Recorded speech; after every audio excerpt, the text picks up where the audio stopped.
Сайн байцгаана уу? Намайг Оргил гэдэг. Та бүхэнтэйгээ хамгийн ихний бичлэгээрээ уулзж байгаадаа таатай байна. Би та бүхнээс нэг асуулт асууя. Хэрв танд дэлхийг аврах хүч байсан бол та юуны төлөө тэмцэх байсан бэ?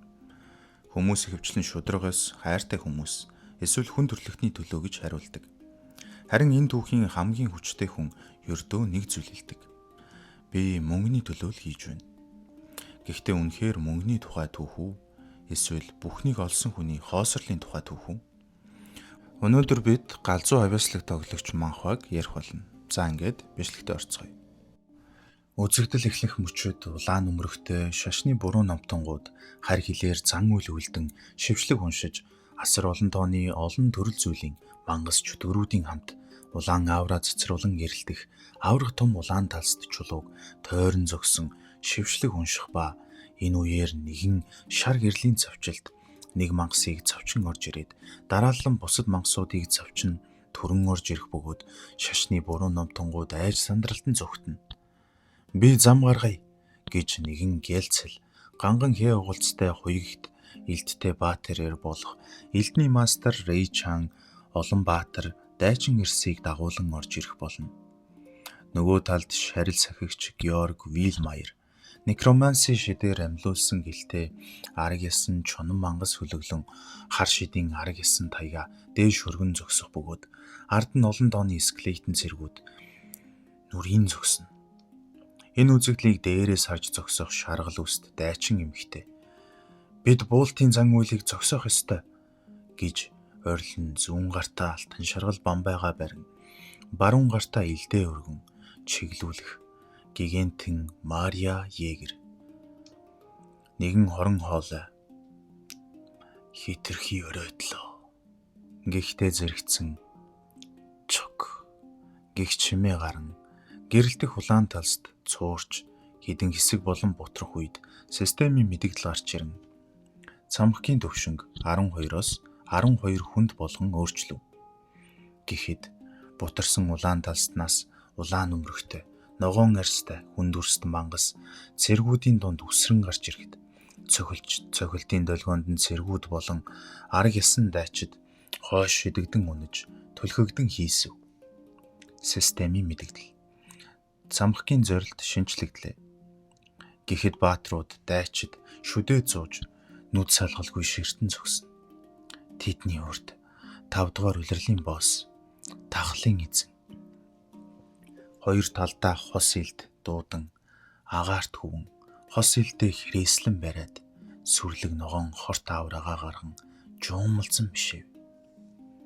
Хос илдээ нэг далайхад баатрууд цавчилтын долгионд цавчигдж хойш шидэгдэн хийсгэд элдний мастер Рэй зүүн гараараа илдээ тулан цавчилтын долгионыг хүндхэн хааж байв. Системийн мэдэгдэл. Зорилго. Тахлын эзнийг устгах. Тахлын эзэн жишимчгүй зогсоод хорт ногоон авраагаар хүрээлүүлэн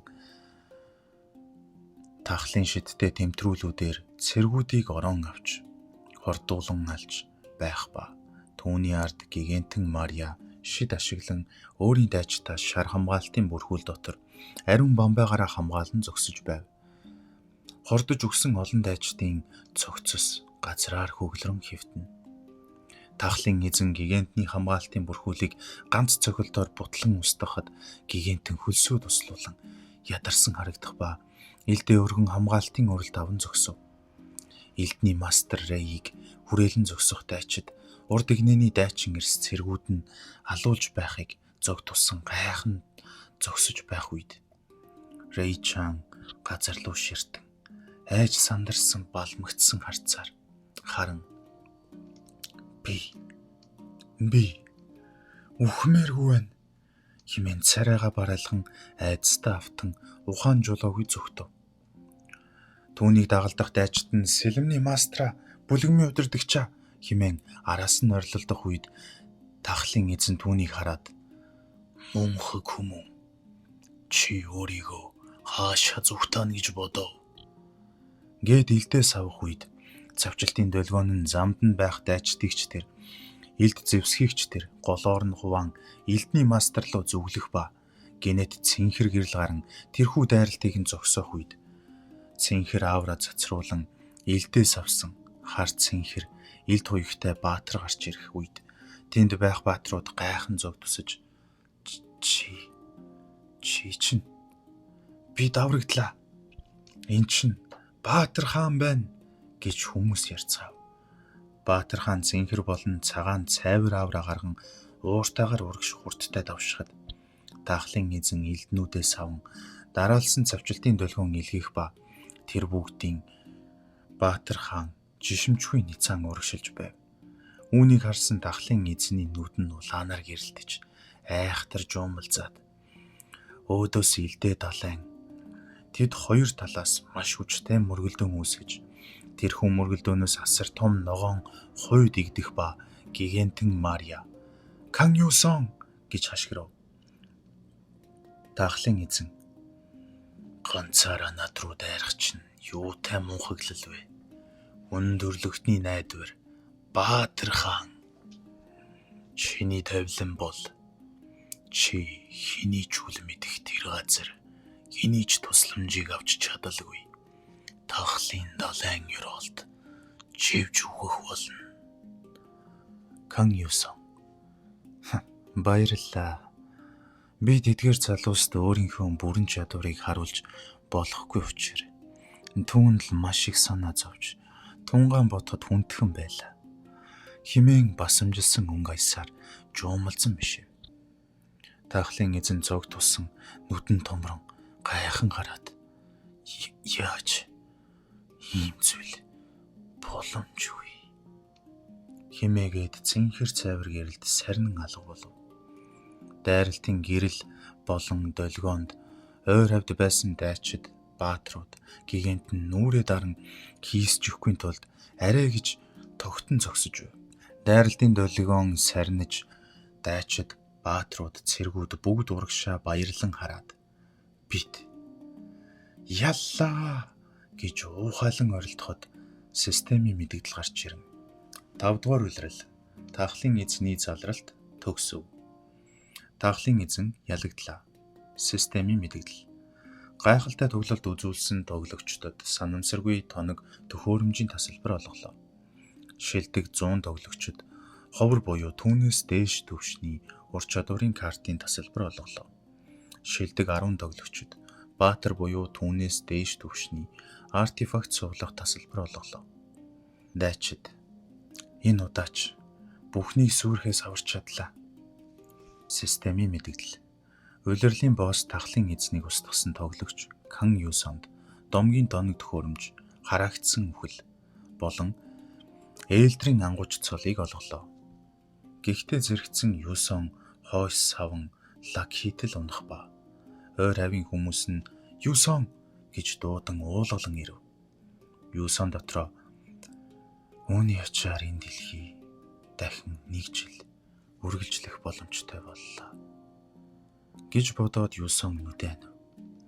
Үзэгдэл шилжин хэвлэлийн багварал болж байх ба сэтгүүлчид ийн асууж байв. Тоглогчдын эренбэд 4 улирал дарааллан 1-р байрыг эзэллээ. Цэвэрлсэн цамхгийн тоогоор тэргүүлэгч төвшин тоног төхөөрөмж ур чадвар амжилтын оноо гэд бүх зүйлээрээ давагдшгүй 1-р байр. Баатруудын дундах чинхэн баатар. Энэ бол Баатар хаан Кан Юсон байна. Нэгэн хүүхэд тэр ирчихлээ гэж Юсоны тоглоомыг гартаа барих ба нүд нь гэлэлцэж аав ээжтэйгээ хамт зурагт үзэн Баатар хаан зурагтаар гарч байна гэж хөөрч байв. Гудамжинд дэх хүмүүс Баатар хаан дэлхийг дахин аварчих уу? Мэдээгээр түүнчлэн Баатар хаан дэлхийд даяарх олон тоглогчдын хамтаар дэлхийг дахин нэг удаа аварлаа. 8-ачид гудамд Баатар хааны замцыг яг одоо худалдаж аваарай гэд ганцхан төгс Баатар гих нэр зурагтай цамц бодолг зарж байв. Хэвлэлийн багварал дээр энэ дуран зүгэлсэн бүх баатруудын өмнөөс ноён Кан Юсон таны сэтгэл болон хэлхийг хүссэн үгийг тань сонсож болох уу гэж асуухад Юсон дурамчхан харж суув. Хажуугаас нь гигантэн Мария Юсоны гарыг нь татан шивнэв. Чин сэтгэлээсээ биш байсан ч гэсэн ийдэг боловсон яриараа гуйж байна шүү гэд эн чин шууд дамжуул шүү дээ гэсэн янзтай хөлсөө туслуулан хүчлэнгүй мишив. Швейцарын Женевад нэгдсэн үндэсний байгууллагын ярилцлагын өрөө. Яг одоо энэ улирлын шилдэг 10 тоглогч энд хүрэн цуглаад байна. Сэтгүүлчид өөрийн амь насаа эрсдэлд оруулан дэлхийг аварсан Баатарлаг авьяаныхаа талаар бидэнд ярьж өгөөч. Кан Юсон микрофон аван. Баатаргийн шүү. Зайлж үз. Энэ бүгд ердөө л мөнгөний төлөө шүү дээ. Танхим намган болж сэтгүүлчид сонссон зүйлдээ итгэж ядан гайхан зог тусав. Цочрлоос олж Марьягийн царай хувхай цааж барайн ухаан нь балартав.